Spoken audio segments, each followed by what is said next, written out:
Hey, good morning, everybody. It's a little quieter in here this morning. It feels like everybody's moving a little slow in a post-spring break world.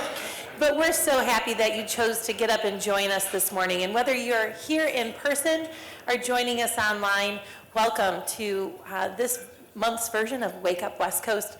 My name is Jody Ozarski. I have the privilege of being on the team here at the Michigan West Coast Chamber of Commerce.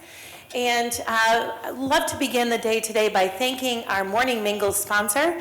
We have Feeding America West Michigan. Feeding America is a great chamber member that does fantastic, meaningful work in our community. We all know the prices that we're seeing at the grocery store, and food insecurity is a real thing. So we appreciate not only the work that they're doing, but the support that they provided for our event this morning. Would you join me in thanking the team from Feeding West Michigan?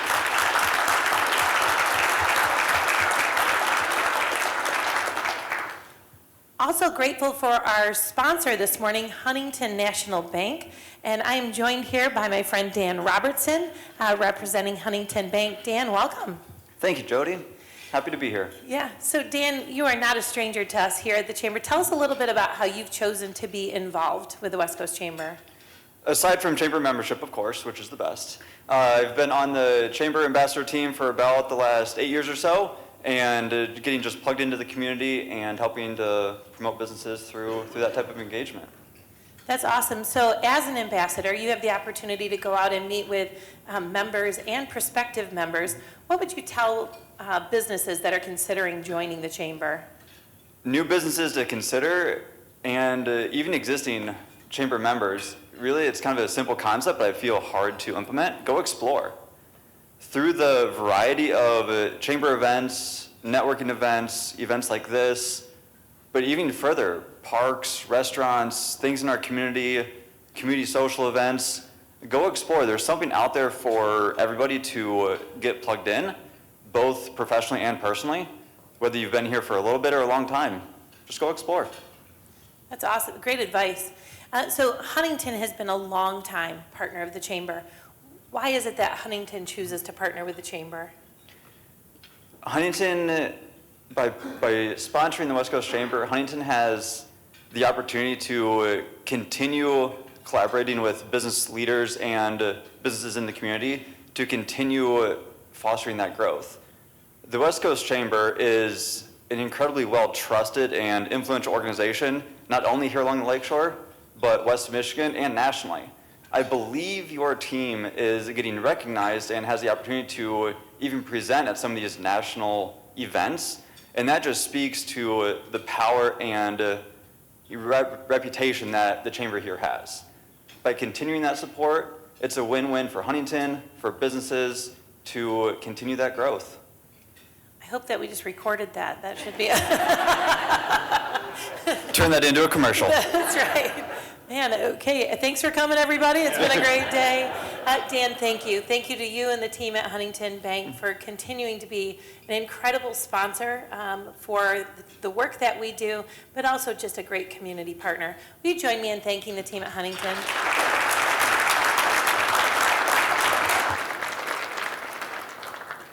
As always, we want to make sure that you have time to connect with the people that you're seated with this morning. And so to ensure everybody has the opportunity to share, somebody take out a phone at the table, set it like a 1-minute timer, and then let's take some time to go around the table this morning. Here's the topic. Ready? So take time to share your name, your company, and then based on what we're doing here today, what's your top concern, question, or challenge that you're facing related to sustainability? All right, we'll give you a few minutes. Go ahead and share.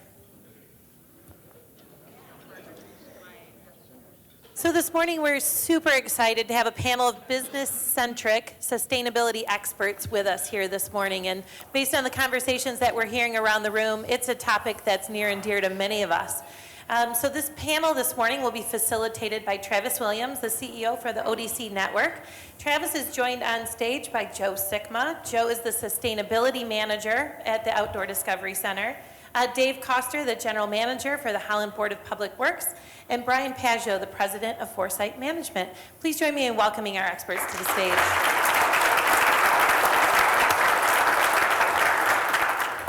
Good morning, everybody, and thanks for being here. I'm excited to be able to facilitate this conversation today. But before we get started, one question I would like to get answered right away, to go to Dave, is when is the city manager's face going to get painted on the new digester downtown? Very soon. That's on the ballot. That's on the ballot, right? We heard tulips maybe, a globe, definitely Keith's face on there. Okay, the good. best solution that we could possibly. Excited to see where this goes. Yes, so. exactly. But all kidding aside, this is a topic that's near and dear to my heart, and I think you probably can understand why in the work that we do. ODC kind of looks at its work in kind of three areas, right? So we look at conservation, we look at education, but we also look at sustainability, and it's really core pillar within our operations. And so the key, though, to that is, for me, is like, how are you defining sustainability? And we hear people define it a lot of different ways. So sometimes it comes at us as a variety of different, interpretations. This group is here today to help us unpack that a little bit and understand what sustainability is, what it means, how it can be implemented, and hopefully give you some pointers and tips. So before we jump into questions, I'd like each of these gentlemen to introduce themselves. So we'll start here with Joe. Yeah, my name's Joe Sikma, Sustainability Manager for the ODC Network, going on 3 years now. So getting to work with Travis on a lot of the fun endeavors that we're tackling, making sure that we're keeping our ducks in a row when we're looking at sustainability and how we manage things like our energy, waste, and systems and processes so we can support all that great education and conservation work that we do in the community. Dave Koster, the General Manager with the Holland Board of Public Works. About 32 years for me, actually, with the BPW now. And great team at the Holland BPW, 180 dedicated professionals in the community working on helping to provide solutions here for our community in electric, water, wastewater, and now growing our broadband network throughout our community as well. A lot of efforts that we'll talk about as it relates to sustainability, and I have had the pleasure of working with the other panelists and also our city on our community energy plan, which is a little over 10 years old, and a lot of great activities happening around that as well that we can hopefully highlight today. I'm Brian Pajot. For those of you who don't know, Foresight Management, we're a business-to-business sustainability consulting firm. So companies hire us to help them do this work. Office is technically in Grand Rapids. I live about 8 blocks that way for over 20 years, and we've been a West Coast Chamber member for, I don't know, I've been at the company 12, so at least 12 years. So it's fun to be here with all of you this morning, and I'll hopefully represent a little bit of a broader business voice on how to. A lot of our customers are thinking about this stuff and the challenges that they're facing. Our client base is all over the country. We have a lot of clients based here in West Michigan, but we have a lot of different perspectives from all over the country in a bunch of different industries. So thanks, Trav. Great, thanks guys. So the first thing I'd want them to do, and I'm going to ask each of them to kind of give us their definition of what I said a minute ago, but when you think about sustainability, and you think about that word, which you all probably use it every day in some way in your job and life. Is it financial sustainability? Is it environmental sustainability? Is it just life sustainability? So when you think about the definition of sustainability, how do you define that term? And how does it connect to your mission on an everyday? Let's start with you, Brian. Okay, so I can get a little philosophical about this. So for me, personally, and I think for most of the folks at my firm, we think sustainability is really about human flourishing. And so if by and large we've made decisions historically, when companies make decisions, you've got a lot of different stakeholders that are impacted by those decisions. Your vendors, your customers, your employees, the local environment. And so sustainability, to me, is about making decisions that are not extracting value from any one of those stakeholder groups, but instead making decisions that add value to as many of those stakeholder groups as possible. And I think the environmental part of that gets a lot of attention now because I think we've, been extracting too much value from the environment for a really long time, and we're trying to course correct for that. So as it relates to the mission of our organization, the purpose of our organization is to literally accelerate sustainability. So missionally, we attempt to focus on the individual health and well-being of our people. The healthier our people are, the better work they're going to do on behalf of our clients, and then building long-term partnerships. And so that's really about, I think sustainability gets easier when you think about the time frames differently, right? If you were to make a good decision for yourself in the next 10 minutes versus what's a good decision in 10 years from now, you might have a different answer. And so how do we make decisions with a longer purview in mind versus like, what's good for me next quarter, so to speak. So that's some of the ways we think about it. Great, thanks. Dave, you want to take a shot? Yeah, I would follow along with that quite a bit. It's being intentional, really about looking at your impact on what you're doing on the world around you, the community, balancing really the impact from a social, environmental, and fiscal standpoint. We want to make a lot of progress on environmental. That's a lot of the discussion I think we'll have today is around way businesses can move forward in lowering their carbon impact, their energy impact. But there's also a balance that goes along with that, because we know that all of us have customers that are relying upon the products and services that we're providing, so balancing the affordability along with that. Keeping a long-term view in mind, as Brian said, and making regular progress towards that you can measure and celebrate and build upon and collaborate with others, to help find the solutions that are going to be workable. For us at the BPW, it's embedded in our mission that we provide and are called to provide innovative utility solutions that are financially, socially, and environmentally responsible.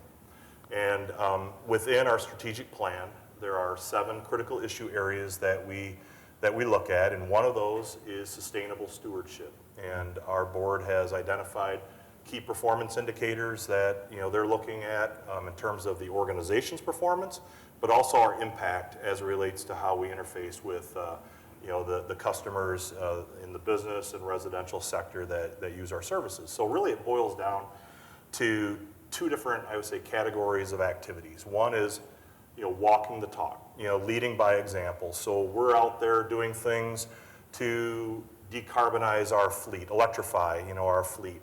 We're working on our portfolio. It's impactful for all of you that receive electricity from the BPW. What we do to help decarbonize and make our portfolio more efficient of electric resources, but also to make it less impactful on the environment, is something that all of you then are using and having a part of in terms of the way that you are powering your businesses as well. So it's important for us to be out there leading on that. There's been a lot of activities we've done as a community, really working together to move away from coal, to bring in efficient Howland Energy Park, to layer in solar and wind, but to do it in an affordable way too, because we've actually been able to keep rates flat or lower over the last 7 years that the plant has been operating. So that's a big thing that we've been doing. So leading by example on some of those things, but then also helping our customers be as successful as possible. So we talk about our mission being providing innovative utility solutions, not just providing more of what we do, but actually some of those solutions might be that we help you use less of our products. And so we have programs that are out there to incentivize you to make investments in ways to improve your usage of electricity, for example. We're also working on things that can help you decarbonize now, and we're going to get a little bit further into that in other questions, I think, hopefully coming up. But a path towards that is electrification, where you could actually change a fuel-burning source into something that's electric-powered, and coupling that with renewable energy is a way and a path towards decarbonizing as well. So we're providing incentives to help people move in those directions. So our role is kind of twofold: lead by example, and then help provide avenues and programs and services that our community then can take advantage of to help them move forward. Great, thanks, Dave. So, Joe, I hear you work for an amazing organization. So, I've heard other things, How Joe. do you define sustainability at ODC, and how does it fit to the mission? Yeah, first question of the test today. Just so you all know, this is a matter of me keeping my employment, how well I answer these questions, so please, good responses. I I think for us, I really love the way that you teed it up with the philosophy of adding value for folks and the balance that comes with the triple bottom line, people, profit, and planet. For us humble folks at the Nature Center, I think the easy way to start with sustainability is to just boil it down to trying to be extremely considerate. We look at the triple bottom line, right? People, profit, and planet, and it's when we're making those key decisions, thinking about what we're doing with our resources, how we're planning for the future, how we're being considerate of more than the thing that's top of mind, our main focus, but broaden our perspective to look around and see those impacts that we can have on our community, on the planet, and on our profit as well. So that's kind of where we start with it. Obviously, as a nature center, we think nature is the solution for everything. That's kind of the Band-Aid we slap on all things that we come to. But folks, when they support the ODC or get involved in our programs, they're looking to do outdoor education and conservation. So if you come do a nature walk with us or support our work in the Greenways or Project Clarity, that's great. We want to help lead by example and give people a way to support that mission in their own personal lives too. So showing people easy paths to sustainability, whether it's at their workplace or at home, helping them to live into kind of that goal of protecting the environment, preserving the natural resources we have in this beautiful community. So I think that's kind of our approach. Pretty good answer, I think. So let's keep going with that, though, Joe. So if you're an organization and you don't have a background in sustainability, or maybe you just you're not really sure where to get started or how to integrate that into your mission, like what pointers might you throw out there for people to get started in that? Yeah, I think the biggest thing is making sure that it's relevant to you. We've had a lot of good conversation with folks in the community. Everybody knows that sustainability is important, but being able to tie it to your mission and the things that you're focused on during the day are what's going to make it sink into the rest of your processes and things you do as a business. So if it's something that's important to your employees, having that connection, or if it's an outcome with how you're producing a product or delivering a service, knowing how there's a strong tie between sustainability and those goals of whether it's energy conservation or waste reduction or efficiencies like that, and how it impacts your mission and what you can report to your board or your stakeholders or your customers, that connection has to be there. Not just we're recycling or trying to reduce how many plastic cups we use, but actually seeing how the impacts and the metrics and sustainability hit your bottom line and hit your performance as a company. So Brian, you jump on that now. What do you see from your Foresight side of things? The place to start, I think the world is not sort of defined exactly what good looks like as it relates to environmental sustainability. And we see that with like all these different terms, right? Like net zero and carbon neutral and ESG and sustainability. And there's all these terms and everybody's got different hot takes on all the terms. And it's a communication gap. Like most people don't actually know what the heck anyone is actually talking about, like when it gets down to brass tacks. And so we oftentimes, I think fundamentally a lot of companies are a little bit in a reactive state because someone set a goal somewhere else in the world and you want to sell that company apart. And that company's like, well, this is our goal, and so now you got to like show us how you're helping us achieve our goal. And the company who set the goal on the other side of the world doesn't know exactly what the goal is either or how to get there. And so then if you're like a supplier or a vendor of that company, you're extra like, I don't know what this is, right? And so like everybody is a little bit confused and in a reactive state. And so a way that we try to help companies like turn that reactive posture into a proactive one is like literally going through an exercise of like, what are your corporate values and mission and purpose, and how do those line up against sustainable business practices? And just like the exercise of being like, oh, like a bunch of stuff we're already doing perfectly aligns with all of these things that the world is deciding is a sustainable business practice.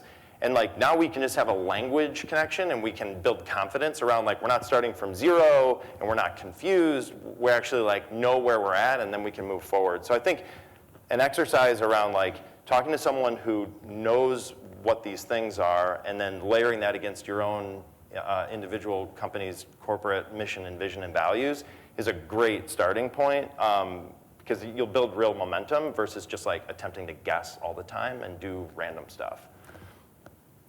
You want to add anything to that? Yeah, I think just a couple things. Again, getting at what Brian said, knowing what your why is. Why are you actually pursuing this?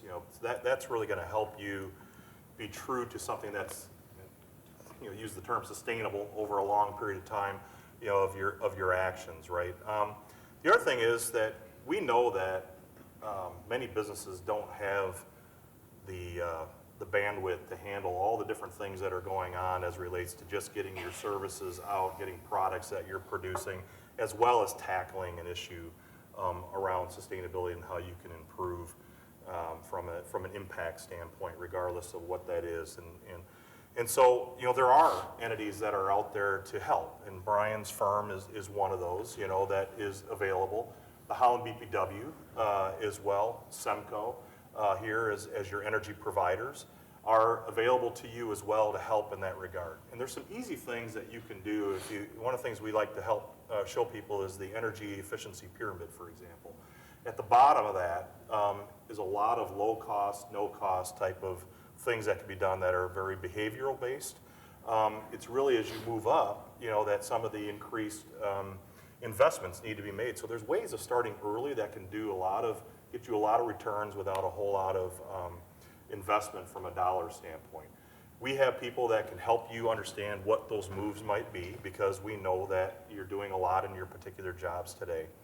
And we're actually trying to work, thank Joe as well as a number of other nonprofits in the community. We've launched over this last year what's called our Home Energy 101 program. We've been getting into the residential market by leveraging non-for-profits that can get out there and help people understand very easily some things that they can do in their home, and then we leave them with a kit of actual efficiency improvements as well. This has been in collaboration with the non-for-profits and also through the City of Holland, the team of the BPW and the City of Holland working on that. We are now, working on how do we move that into a small business 101.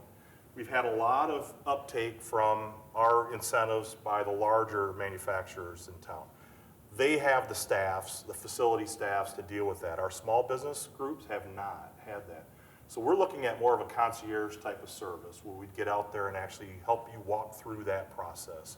A little bit more hand-holding on that and assistance, leveraging the same sort of thing that we did with the Home Energy 101. So that's a great place to start too, and if you're interested in that, ask you to see me afterward. I have cards, my cards, but also Andrew Reynolds, who's our Community Energy Services Manager at the Holland BPW, can help sort of take your name and make sure that as we launch that program, that's something practically that we could potentially do. So there's a lot of folks in this room that probably either work or own businesses, or at their own homes.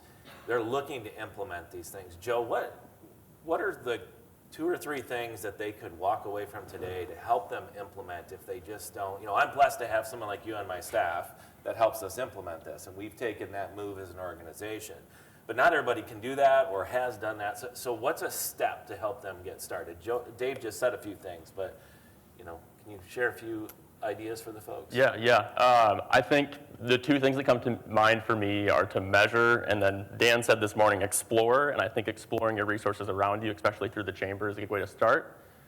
Measuring, which I think Brian will have a lot of good things to say on, is a good way to get your baseline and understand where you're at with your unique situation, whether it's personally or as a business. What are the resources you're using a lot of? What are the processes that have the most room for improvement? And where do you stand today? That measurement helps you figure out what do you want to target first to have the biggest gains, and then how can you make sure you capture your starting place so when you're 2 or 3 years down the road, you have a good story to tell and you get that return on investment with the work that you've done.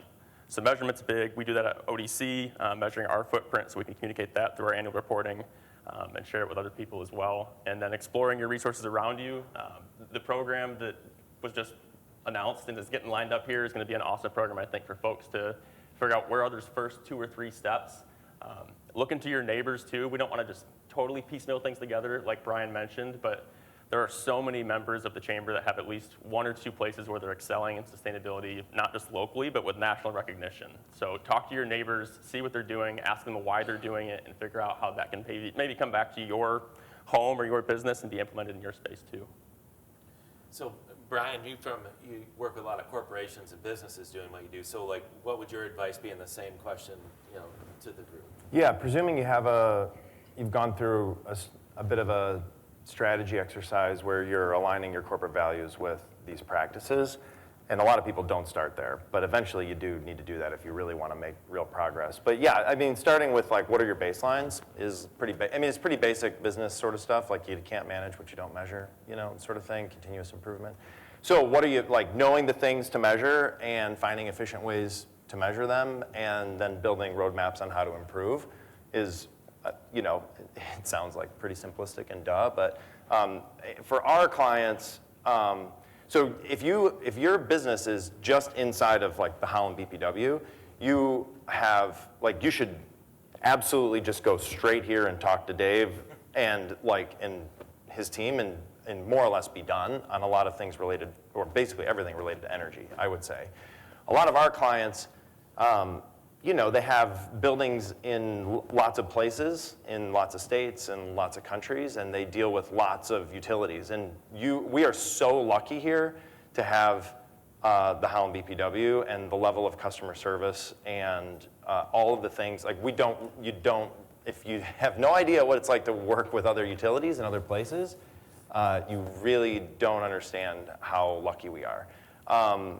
Because a lot of our clients, it's really, really hard to just figure out where your numbers are from other utilities and other places. And that sounds ridiculous and that can't be true, but it actually literally is true. And so for a lot of the work that we do with folks, it's in the beginning, it's really just building a repeatable, measurable, cost-effective way to just collect the data, centralize it, structure it, and then be able to develop ways of improving on it over time.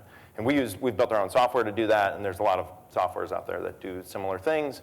But yeah, it's a great starting point is just hey, where are we at today, and having a plan on where we want to go. So if you're in the city of Holland and you're a BPW customer, Dave, and they want to dive into how can we start looking at sustainable energy, whether it's buying renewable energy credits on the line, or can you give us just a couple examples of what people could? Yeah, there's a lot of things that you can do. First of all, again, back to that energy efficiency pyramid, people want to move sometimes right to the renewable energy, and we get it.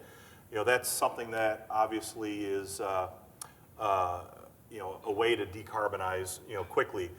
However, we really encourage people to look at the usage of the energy first. What can you either not use, you can eliminate? What can you make more efficient through investments and things that will actually improve that? Because when you get to the point of actually making an investment in renewable energy or any sort of energy source, it'd be great to actually right-size that for what's actually needed for your facility, for your business, for your home, whatever it might be. Once you do all of that, and we have programs to help you with all of those things, right? I mean, if you're putting in efficiency improvements, we have rebates to help you, and actually for a small business, you can qualify for up to 100% of the cost of that program, up to $10,000 for a small business application. You can go beyond that, but then there's a cost sharing, over and above that. So if you've got a fairly large investment that needs to be made, the Holland BPW come alongside you for that. If you want to electrify, there's a really tremendous amount of incentives that we have started launching now, but also through the Inflation Reduction Act that came out at the federal level.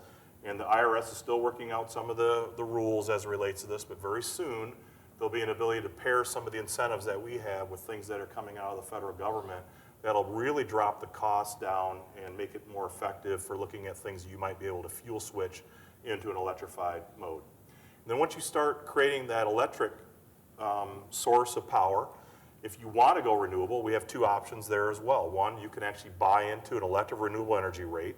Again, this is another area where the BPW and the city have led on this. All of our facilities, both the city and the BPW, are electing to get 100% of their power from renewable energy sources.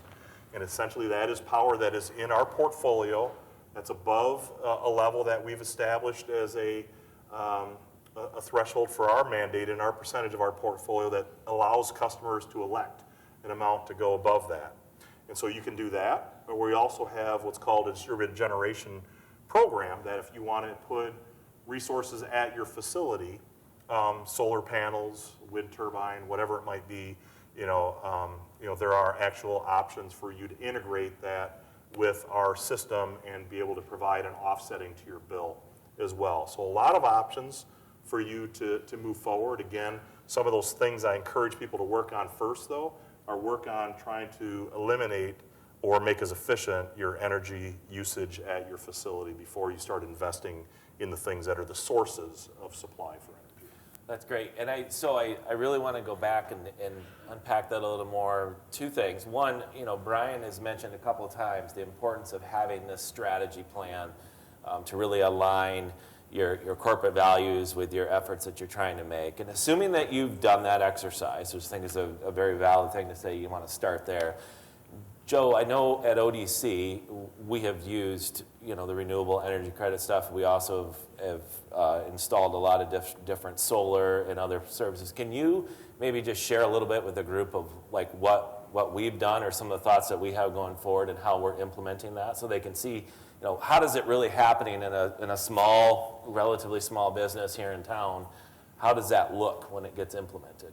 Yeah, I think it's a unique story too for ODC. We started in a pretty modest way, right? We inherited some buildings that were donated to us, and we started with a portable building and things like that. So we didn't start necessarily with this strategy or a beautiful building that's super efficient, things like that. So we've gotten to develop this story over time, and that's included upgrading and retrofitting our existing buildings to be more energy efficient, incorporating green building standards into the new buildings that we've created. Our new preschool is fully electric, so we can take advantage of that renewable energy rate, as well as put some solar and things like that on site to offset our footprint.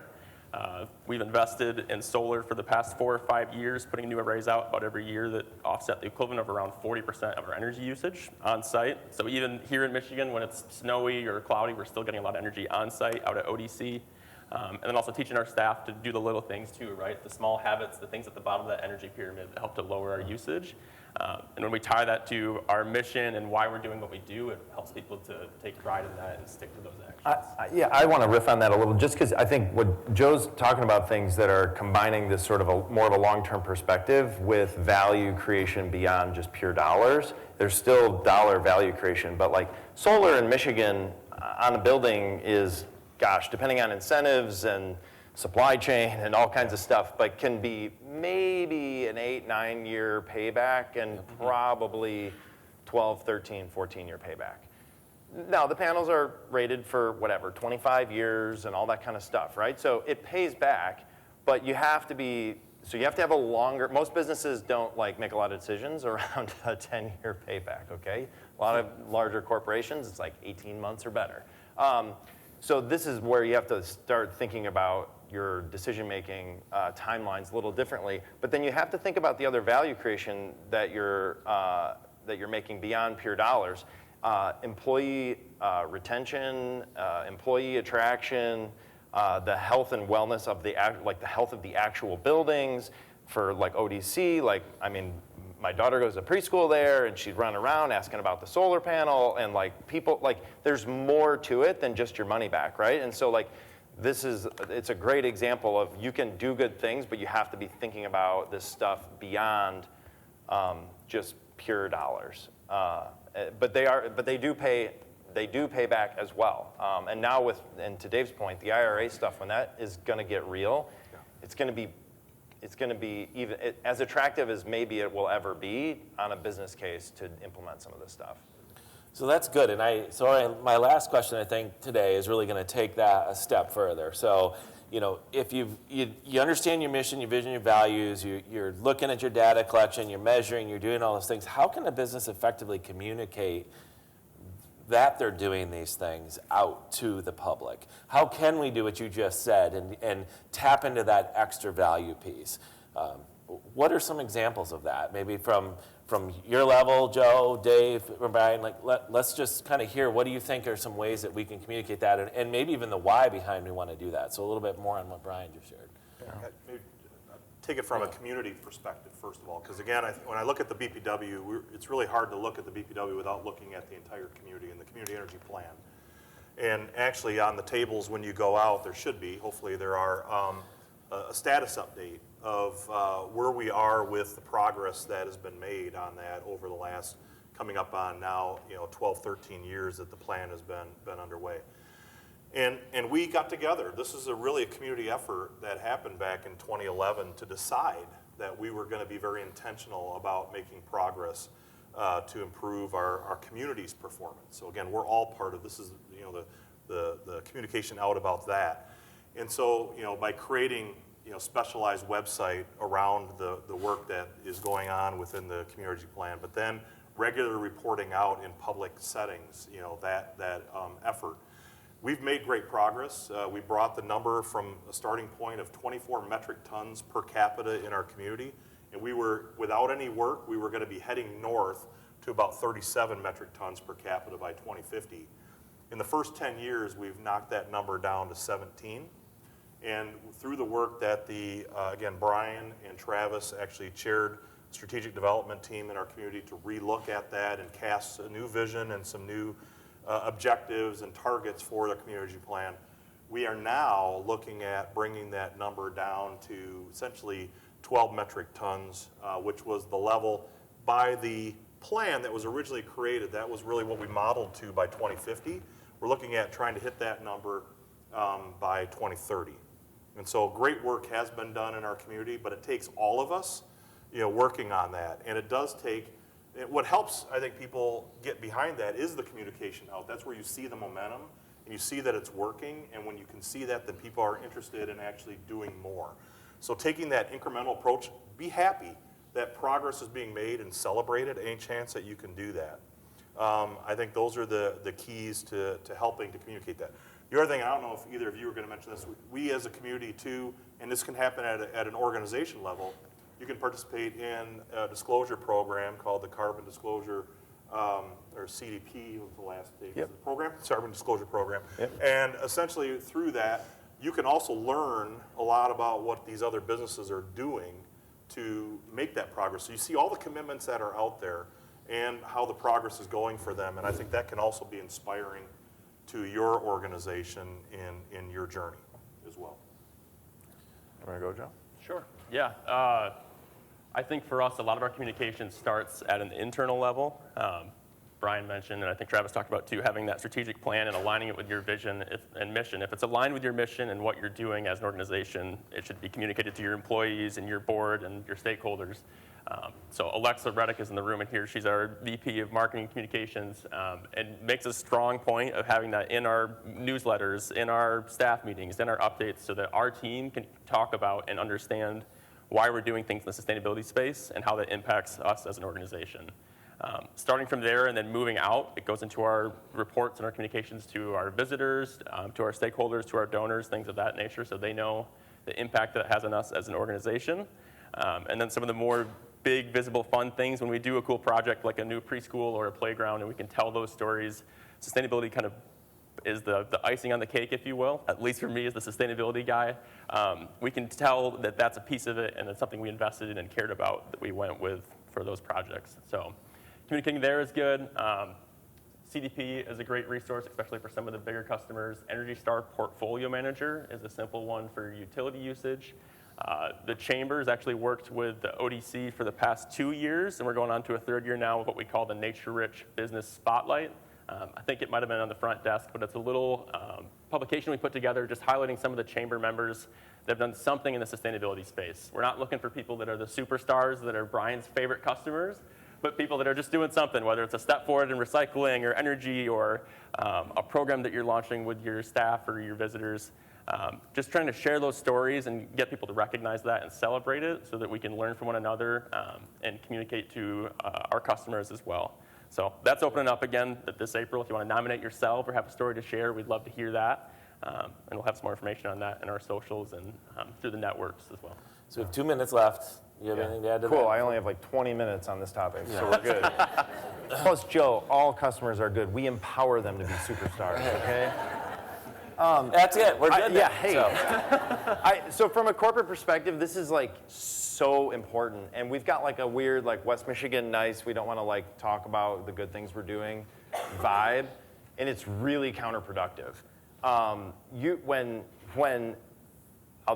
When General Motors and Nissan and Honda and these massive global companies or Walmart or you name it have these goals, and they make them publicly, and they need everybody in the supply chain and all the vendors to get on board. What this shows up like in our customers' laps is a procurement person at one of these companies turns to the salesperson at one of our clients and goes, we need to know what you're doing around this. It's ending up on our supplier scorecard. And so if you're going to be like a preferred vendor, like show us your plan and how to do this. And then salespeople, if they don't have a plan or don't know what to communicate or don't know their story, are scrambling or turning to their teams being like, what do we do? I mean, it's as like there's a broader communication element around like corporate sustainability reporting, and that's about to be mandated. If you're in publicly traded, the SEC is about to mandate carbon emission disclosures. I mean, some of this stuff is not going to be voluntary anymore. So this is an opportunity for businesses to become a leader right now, because if you have a plan and you're measuring where you're at and you're telling that story accurately, it doesn't even need to be a good story right now. You just need to know where you're going and know what your baselines are and tell people where you're going to go. That's literal leadership right now in tons and tons of industries, because most folks don't have a plan, they have no idea where their baseline is, and they don't know how to communicate what they're doing. So that's a huge opportunity for businesses right now, and that can look like a lot of different ways from a communication standpoint. On a very granular level, salespeople know what to say, to a corporate level on corporate reporting. And I think that we need to get our heads around like telling our story well. And it doesn't mean tell a lie. It means know your numbers and tell your truth. And that is a really important and impactful thing right now for the business community. So Great. So we'd like now to turn to asking some questions to this group from you, the audience. So does anybody have a question you'd like to fire at one of these guys up here? Yeah.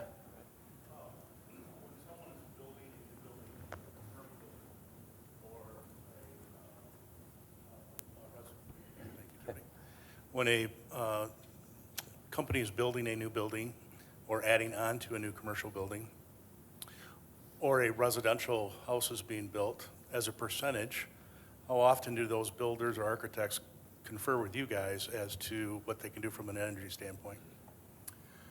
It happens. It happens fairly regularly. We work hard to make sure that the builders are aware. We have trade allies that are out there helping to inform. It's not just us. You know, we need the mechanical contractors that are out there. We need the electricians to know about our programs and Semco's programs to make those builders aware of that and the developers aware of that. But it does happen.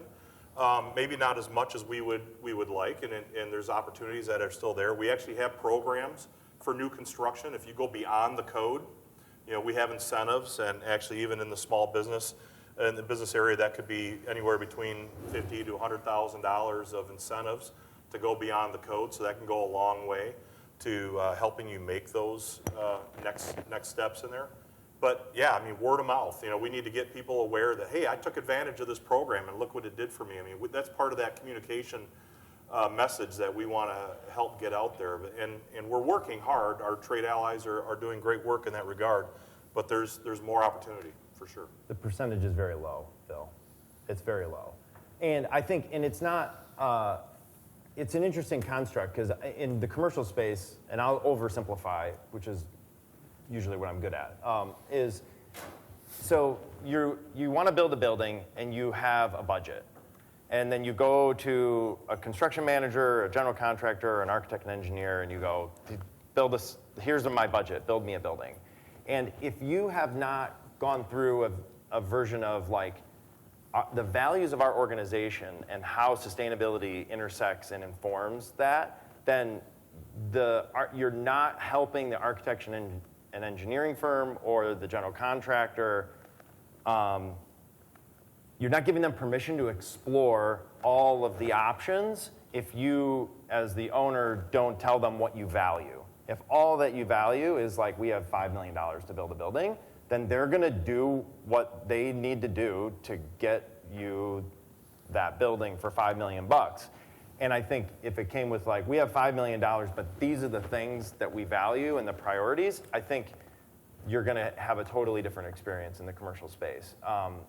Because like none of, like to the people who build things and design things, like none of this stuff is like magical or mysterious, but they're working on timelines and they have ways that they've done things in the past and they're trying to work inside of a budget. And so they're working in constraints. And so unless the decision maker, which is the owner, tells them this is the stuff that we value, you're not trying to disempower them to not do this kind of thinking, but they're not going to do this kind of thinking on their own very often because they're busy.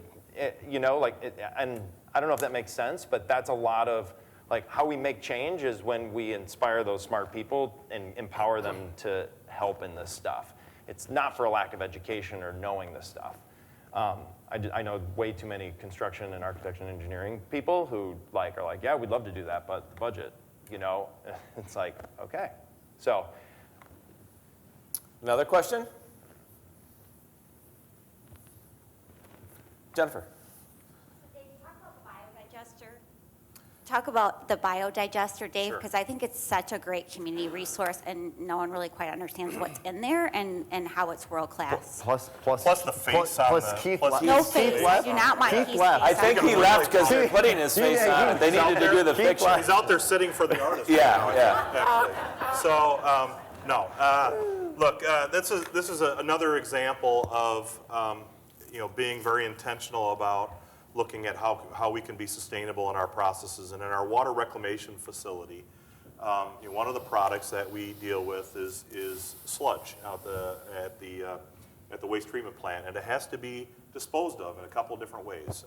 One, we could actually dewater it and take it to a landfill, which again is using trucks. It's hauling it long distances. Right now we're hauling as far away as Elkhart, Indiana to dispose of sludge product. Or in the times when the fields are available, we can put it on certain fields that are growing crops that are not directly growing crops for human consumption. So they're doing things that the livestock might eat or other type of products that are happening. All of that provides cost that's going up significantly for our community. So again, a decision was made to do an anaerobic digester at the water reclamation facility. It's very visible. You can see it, and we're actually embracing that, right? I mean, one of the things that we've done with Howland Energy Park, because that stood out on the eastern side of our community as well, is to embrace the size and scale of it and actually make it more of an educational resource.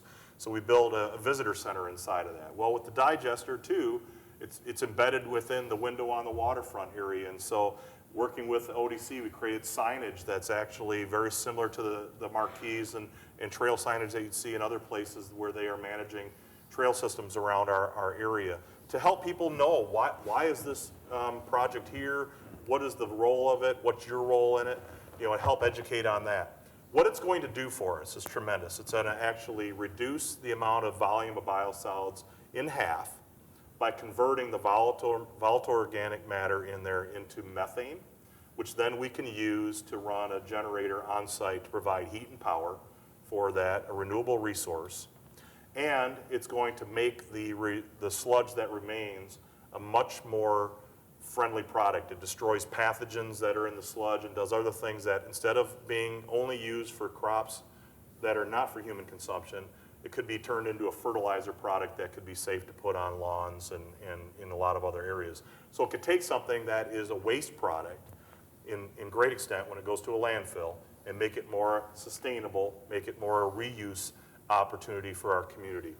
And so that helps because wastewater is a very important process in our community. A lot of businesses are in the food processing segment of our sector. And so we're doing our part to try to be out there ahead of that to make sure that we're meeting the needs of our community in a sustainable way. So thank you for bringing that up. So I'm going to wrap this up, but I want to thank Joe and Dave and Brian for being here today. These are three of our great leaders in our community that really help our community be great. And it's doing stuff like you hear these folks doing. And I want to encourage all of you to know that Joe from our staff does consulting work, goes out and works with private residences, with businesses. We do stuff for the BPW. We've done stuff with landscaping and naturalizing landscaping, reducing mowing. There's a lot of things that Joe can help you with.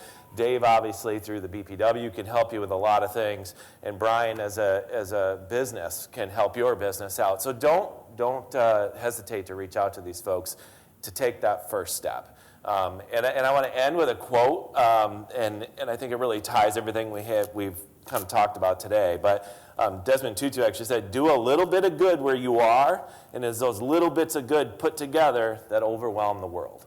And so my question to you that I'm going to leave you with as we end today is, what little bit of good are you going to do when you walk out those doors today? So thank you very much. Thanks to the group. Let's give them a round of applause.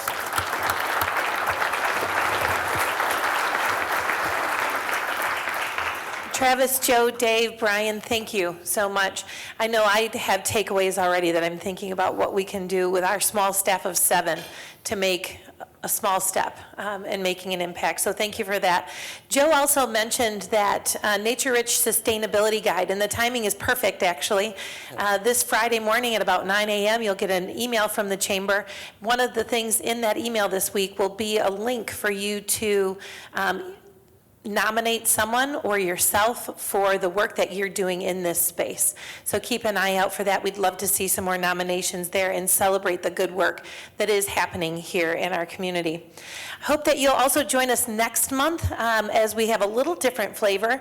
It's Leadership Week for us in May, and so we will be on Tuesday, May 16 at 10:30 at Engedi Church, and we will be joined by Marcus Allen, who will be speaking on Stop Trying, Start Doing, which is probably a good topic after what we just talked about here this morning as well. We hope you'll also consider joining us for Community Impact Day on Wednesday, May 17. It's my very favorite day of the year.